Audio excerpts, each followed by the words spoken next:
As an experienced hiker and passionate nature enthusiast, I've spent countless hours exploring the beauty of the Great Smoky Mountains. The breathtaking vistas, tranquil valleys, and hidden trails have always drawn me in, fueling my thirst for adventure and discovery. My love for the great outdoors has led me to develop skills in wildlife photography, seeking to capture the elusive wonders that call this vast wilderness their home. On that particular morning, the crisp autumn air invigorated my senses as I embarked on another solo expedition into the heart of the Smokies. The leaves had started to transform into a vivid tapestry of reds, oranges, and yellows, adding a vibrant backdrop to the landscape. I set out with a camera slung across my chest and a heart full of anticipation. Venturing beyond the popular tourist spots, I yearned to immerse myself in the lesser-known corners of the park. It was there that the untamed secrets of nature often revealed themselves to those willing to seek them out. My goal was to capture not only the grandeur of the landscapes, but also the intimate moments of the wildlife that remained hidden from casual observers. As I trekked along a remote trail, my eyes keenly scanned the surroundings, searching for any signs of movement or life. The forest seemed alive with whispers, the rustling leaves hinting at the presence of hidden creatures. The wilderness had a way of speaking to me, enticing me to unravel its mysteries one step at a time. Gradually, my senses became attuned to the subtleties of the environment. The stillness of the forest was interrupted by signs of disturbance, a broken branch here, an upturned rock there. Curiosity ignited within me, drawing me closer to the enigma that lay ahead, despite the faint trepidation that coursed through my veins. Then, I heard it, the unmistakable sound of heavy footsteps crunching through the undergrowth. My heart leaped in my chest, and instinctively I froze, my eyes darting toward the source of the noise. Peering through the dense foliage, I caught a glimpse of a colossal figure, partially concealed within the natural tapestry of the forest. My gaze locked with the creature's piercing, intelligent eyes. It stood at least 8 feet tall, with a robust build that emanated strength and grace. Its body was covered in coarse, dark hair, intermingled with patches of moss and leaves, camouflaging it perfectly within its surroundings. The creature's face, hidden behind an impressive beard, revealed an uncanny resemblance to our ancient human ancestors. A mixture of fear and awe coursed through me as time seemed to stand still. We regarded each other with a mutual curiosity, both recognizing the rarity of this encounter. The creature emitted a low, rumbling sound, a vocalization that conveyed a blend of warning and curiosity, echoing through the silent forest. With deliberate grace, the creature took a step backward, retreating into the shadowy depths of the forest. Its movements, despite its imposing size, were surprisingly nimble and agile. And just like that, the enigmatic being disappeared into the wilderness, leaving me in a state of wonder, excitement, and a hunger for understanding. Slowly emerging from the trance-like state induced by the encounter, I realized that my camera, which hung idly by my side throughout the encounter, had not captured a single image. And yet, I felt no regret. Some moments were meant to be experienced, treasured in the depths of one's memory rather than confined to a photograph. Since that unforgettable encounter, I've shared my story with fellow hikers, researchers, and enthusiasts. I've delved into the depths of ancient folklore and unexplained phenomena, seeking to unravel the secrets of the Great Smoky Mountains. Each retelling solidifies the reality of that encounter in my mind, sparking a renewed sense of wonder and reverence for the vast mysteries that remain hidden within nature's embrace. To this day, I cherish the memory of that extraordinary encounter. Was it an undiscovered creature, a relic from a forgotten time, or merely a figment of my imagination? The questions persist, weaving themselves into the fabric of my journey through the untamed beauty of the Great Smoky Mountains.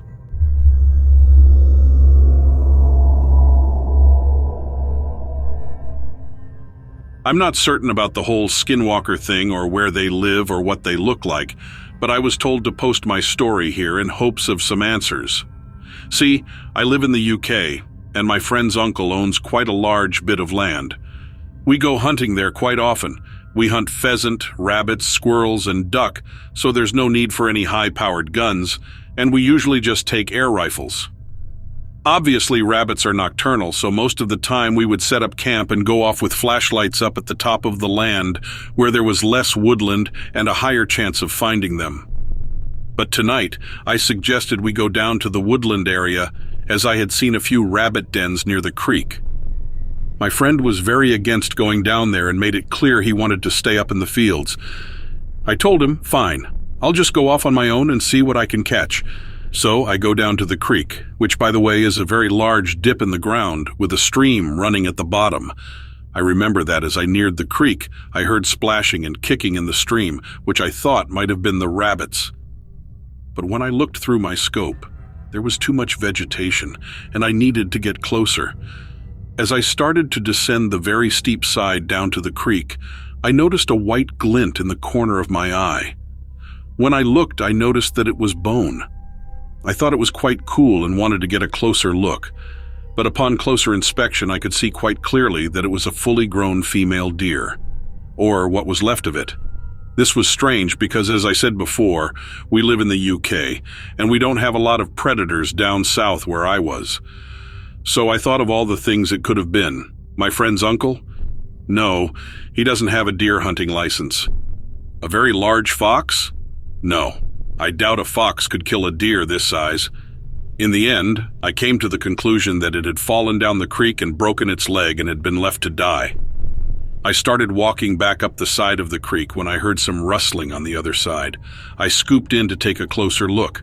Then, whatever I was looking at sprinted away, making me jump. But this wasn't any normal sprint. This was a bipedal two-legged charge. I could see leaves rustling behind it as it ran, and it was taller than me. This thing was huge, and I was defenseless with just a mere air rifle. But the sheer force with which this thing ran was enough to make me petrified. So I hurriedly walked back from the creek to the fields to tell my friend what had happened. I asked if it was him doing it to scare me, and he swore on his life that he had been up here the whole time. After no luck catching rabbits, we went back to the tent to get some rest, but I could not sleep thinking about what had happened or what could have happened. Just then, my heart dropped. The loudest, blood-curdling scream made me jump out of my skin. My friend woke up in a fluster, asking what on earth was that.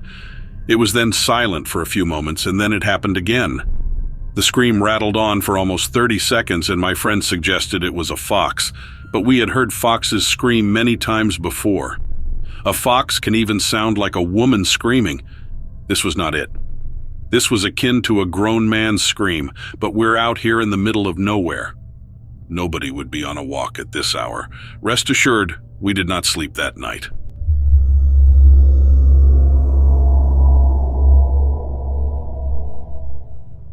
I don't quite know how to say this, so I'm just going to come out and say it. I saw something the other day in the swamp that just confused the utter dickens out of me. There are two reasons that I like to go to the swamps. One, because I like to row through it and enjoy nature as it is supposed to be. Two, because I am part of a neighborhood watch. I'm not sure what to call it, but I basically go out and look for animals that are in danger and try to keep some animals away from poachers if I can. On one of my trips out, I noticed something lying in the way, off the side of the river that looked like it may have been injured. It was laying on its side, partially on the bank and partially in the water. I thought it might have been killed by something or it was injured from something. I rowed off to the side of it and got out of my boat.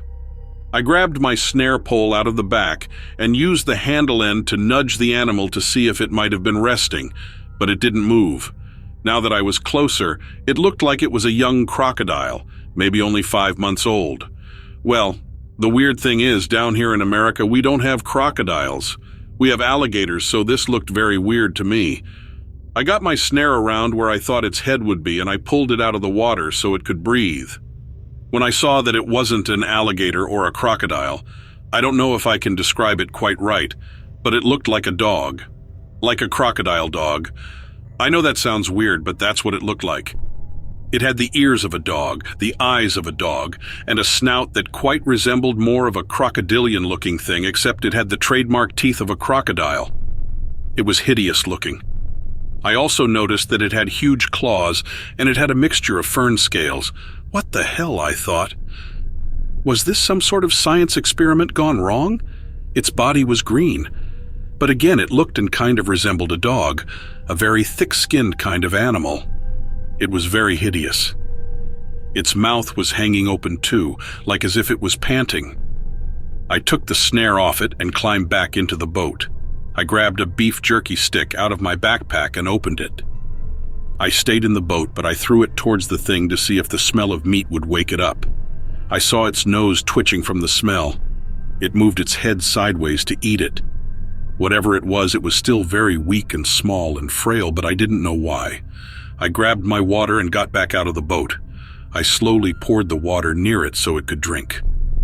Normally, I think I should be terrified by whatever this thing was, but it was injured and in a state that was almost near death. I checked its body for any kind of wound, and I saw that it had a gunshot on its side. It was then that this creature, whatever it was, began to act very aggressive towards me and almost coming back to life the closer I got to it. It started snapping at me and getting very lively all of a sudden. Maybe it was best that I stepped back into my boat, I thought.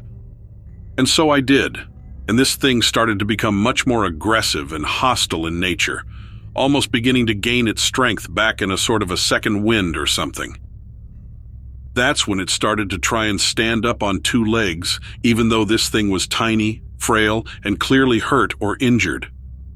It didn't like that I was trying to help it, even though I didn't care that this thing looked like a failed science experiment.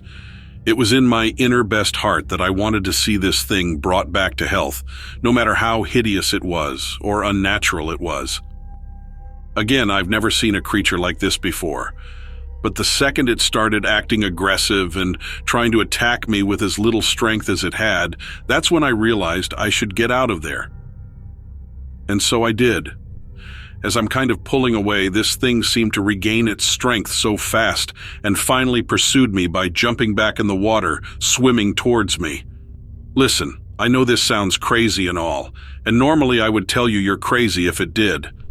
This thing only seemed to pursue me for a little while after I got on my boat, and then disappeared underneath the water for good.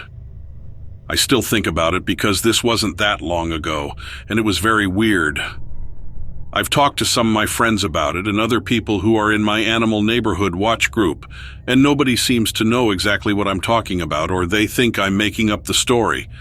Anyway, believe me if you will, but this is my true sighting of something I would consider strange and unknown and possibly paranormal. The only thing I don't quite understand is why it was so frail and weak and floating under the water half on the shore like it was yanked out of somewhere and thrown on its side, left to die and then shot. Maybe it was stunned. Again, I don't really know, and I'm just trying to get answers for all these questions that I have. Who really knows?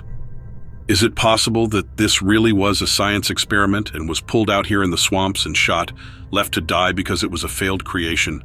That is something that haunts me still to this day.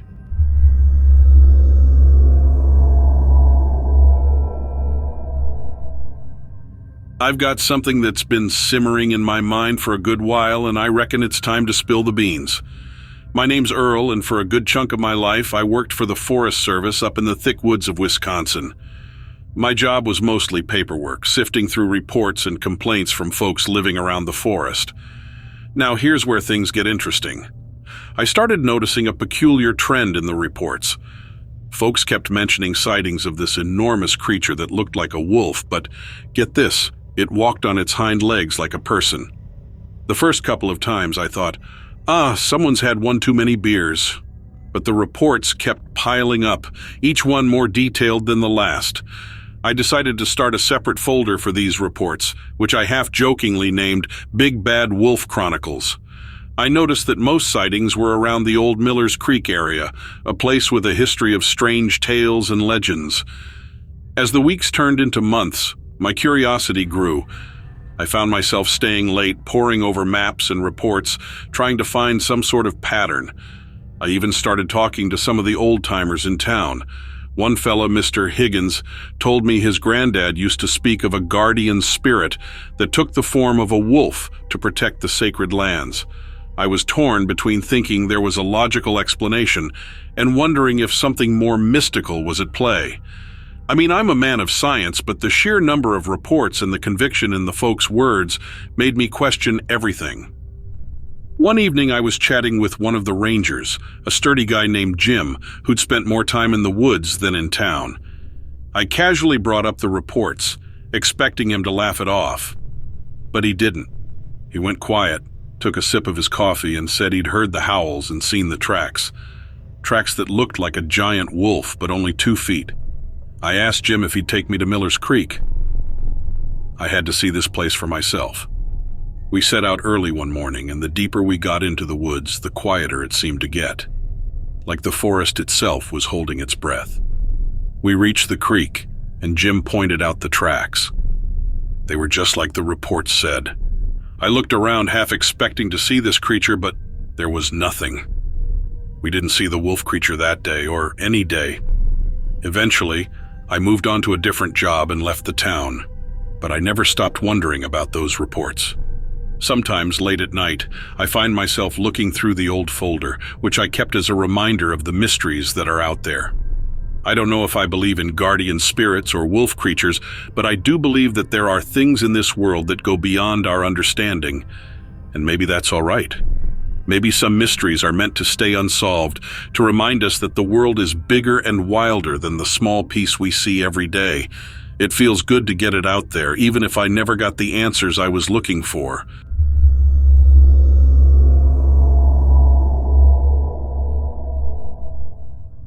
I was never one to believe in extraterrestrial life, but I didn't dismiss it either. I would spend hours on the internet, reading about UFO sightings, watching documentaries about alien encounters. It was all just a form of amusement for me.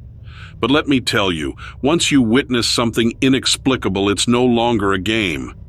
It's a memory that gnaws at your sanity, and no matter how much you implore people to trust you, even you can't persuade yourself that you sound anything other than delusional. I was 19 years old the first time my roommates left me alone in our apartment for an entire week. While to most people my age, this would have sounded like a dream come true, I was petrified and begged them to postpone their trip. You see, I lived in a high-rise in the heart of New York City, and while it was bustling and vibrant during the day, I always found myself extremely anxious at night. There were windows everywhere and no way of knowing what was lurking behind them in the darkness. Not to mention the city lights oftentimes were so bright that they made it exceptionally difficult to see anything outside at night. Of course, this did not stop things on the outside from looking into my apartment. And though I never particularly caught anything peering through my windows, the goosebumps on my skin were always prickling as though something were. And did I mention the entire wall of my living room was made up of floor-to-ceiling windows? Go figure. The only thing that kept me somewhat calm while alone at night was my cat, Whiskers. He was a particularly alert feline and would cause a commotion any time he sensed something near the apartment. This is why, that Tuesday evening when my roommates were gone and Whiskers started acting unusually agitated, I knew something was off. I tried to reassure myself at first. Chances are the thing setting Whiskers off could have been a pigeon, a rat, or maybe even a stray cat on the fire escape. These were way more logical and preferable to whatever the hell was actually out there that night. Being as adult as I possibly could, I told Whiskers to quiet down, and even went as far as putting him in my roommate's room for a few minutes to get him to calm down. With Whiskers in the room and silence from his usual meowing, an eerie quietness fell over the apartment, and that's when I first heard it. This strange, intermittent humming sound.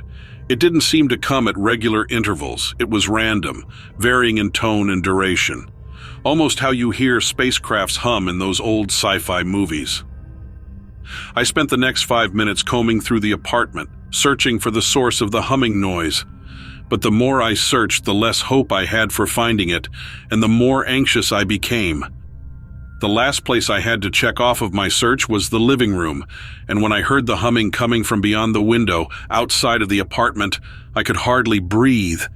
My terror overtook me, and I sprinted to let Whiskers out of the room. That's when I saw it. It came zooming into view, as if having followed me on the outside of the apartment, from the living room window to the balcony. The city lights illuminated it, and I cannot make up what I saw even if I wanted to. a metallic, disc-shaped object hovering in the air, moving faster than any drone should be capable of. It had a large round body with pulsating lights, but no visible propellers that I could see. Its surface was smooth and shiny, and it continued making those same eerie humming noises, but now even louder than before. I let out the most blood-curdling scream and flung open the door to my roommate's room. Whiskers sprung into action, charging the window and meowing more aggressively than he ever has before. The hair on his body was raised, his paws slammed into the glass, and if there were no barrier between the two, I'm confident Whiskers would have tried to attack that thing.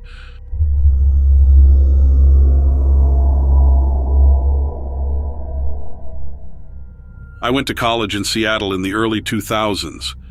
I'd gotten a fair number of scholarships, so I wasn't too worried about the cost of school itself, but the price of textbooks was a lot more than I had planned. This led me to start looking for a job. I'd never had a real job before, so it took a few interviews to secure a position. My resume was a little thin at that point. I landed a gig as a barista at a coffee shop a couple blocks from the waterfront, kind of near the ferry. It was almost in Pike Place Market, but not one of the cool spots that got a lot of traffic. The shop was on the bottom level of a building that housed a number of businesses. There was a print shop on the other corner on our same street level, and on the floors above were offices and a couple apartments at the very top level. I think the offices were for some sports company and a boating company that operated nearby but had overgrown their building right on the water. That's what I gathered, at least, after working there for a few months. It was January. I'd come back early from winter break to pick up a couple shifts, and honestly to escape extended family that had invaded my parents' house. I guess the timing doesn't really matter that much, except to tell you that it was winter. It was me and one other barista closing up the shop after an incredibly boring day. I think we had maybe 10 or 15 customers across my 6-hour shift. Anna Marie, the other barista, was counting the till. She was shift manager and so handled the money at the end of the day and had to walk it down the block to do the night deposit. I wiped down the half-dozen tables and stacked the chairs, mopped like usual, restocked the beans, made each of us a final coffee for the road, split and bagged up the scones that were left over for Anna Marie and I to take home, really the best perk of the closing shift. I bagged up the trash cans, which was easy since we'd had so few customers. Took those out back to the alley, propping open the door with a spare crate. It looked like it had snowed a little, which wasn't surprising. There were warnings of an upcoming snowstorm. I think it ended up dumping 2 or 3 feet that night. On my way back from the trash, I circled down into the basement where the overstock refrigerator was, along with cups and lids and stuff. I pulled 3 milks from the fridge and reached for a 4th. I'd perfected a carrying method, but it was precarious. As I managed to grab the final gallon with one finger, I heard this weird sound from deeper in the basement. We never went on that side of the basement. In fact, there was an unfinished wall that blocked off a good 2/3 of it all. We'd been told not to go over there because flood damage had exposed old pipes, and they didn't want us to get tetanus or something. It sounded like trickling water. And when I play it back in my mind, even now, there is this faint laughter somewhere in the mix. It wasn't even creepy. It sounded like a normal laugh. But there shouldn't have been someone in the basement laughing. That was the creepy part. I stood there for who knows how long, probably only a few seconds before turning to go back upstairs. The sound had stopped, and I thought I tried to convince myself that maybe I'd imagined it. I was halfway up the stairs, my attention focused on trying to balance the 4 gallons of milk. I was out of practice since I hadn't had a shift for a couple weeks. I lost hold of a container and it fell, bouncing on the steps as it broke open and gushed milk down the entire stairwell. I heard someone say, "Ow!" as the milk hit the ground at the bottom of the stairs behind me. I kid you not. That was enough for me. I didn't want to meet whoever was chilling in the basement having a laugh. It was downtown Seattle, so there was always the possibility of random people around. I ran the rest of the way up the stairs and slammed the door behind me, double locking it. I had never understood why there was a lock on that door to begin with, but thinking back, maybe there was a reason? Tossed the milks in the fridge under the counter. I saw that Anna Marie had already left with the night deposit, so I clocked out and grabbed my jacket and stuff and headed out the back door to the alley. Walked up to that bus stop on 2nd and Lenora and went home. I didn't have another shift for a couple of days, so I started to forget what had happened in the basement. But a few days later, I had a last-minute opening shift filling in for another barista who was stuck at the airport in Detroit after their winter break. I got off the bus and made my way carefully down the hill. The snow had stuck around. The shop had actually been closed since my last shift because of that big snowstorm. As I rounded the corner to the front of the shop, I remembered I hadn't cleaned up the milk spill and how awful that was going to be after it had been sitting there for half a week. We were on a side street, so the snowplow hadn't come by yet. I stepped wrong and tripped face first into a pile of snow. Dug through with my foot to see what I'd tripped over. Turned out to be the zippered bag from the night deposit. It was locked and still had money in it, but not very much. There hadn't been that many customers. Got to the front and saw there was glass everywhere on the street mixed in with the snow. The windows were totally shattered and the door was kind of smashed up. I was more than nervous at that point and yelled into the shop to see if anyone was inside. Didn't get a response. I crept inside. The door was only attached with one hinge, so I had to pick it up and set it aside. The snow had blown in and frozen to the tiled floor. Coffee beans were everywhere and the machines were ripped apart. The tables and chairs were thrown around. I looked back through the smashed windows and could see a couple chairs on the other side of the street, half buried in the snow. The basement door, I swear to God I had locked it, was standing open. The doorknob was twisted off and the bolt splintered out. I clicked on the light and all the way down the stairwell there were streaks of this weird sparkly slime on the walls and steps, which mixed into the frozen puddle of milk at the bottom. I don't know why, but I touched the slime. It stuck to my hand and there was a gritty texture. It reminded me of when my dad had forced me to gut a fish and the scales had gotten everywhere. It had the same consistency. I went further downstairs. The unfinished wall had been pushed over and there was a giant hole in the wall with pipes bent in every direction. I ran back upstairs and called Anna Marie to see if she was okay. She answered her phone and told me that when she went to deposit the cash, someone had hit her from behind, and she woke up face first in the snow about 30 minutes later. She said she was so disoriented that her boyfriend came and picked her up. She didn't notice any of the windows being broken at that point. I hung up with her and called my boss, who had been in Punta Cana for the last week, and told him what was going on. Fast forward a few weeks, the police investigated, and it looked like the perpetrator came in through that wall, but what in the hell would have the strength to break down a concrete wall? The shop is back open now, after the owner filed an insurance claim, but I quit a week after that incident, especially after what happened to Anna Marie.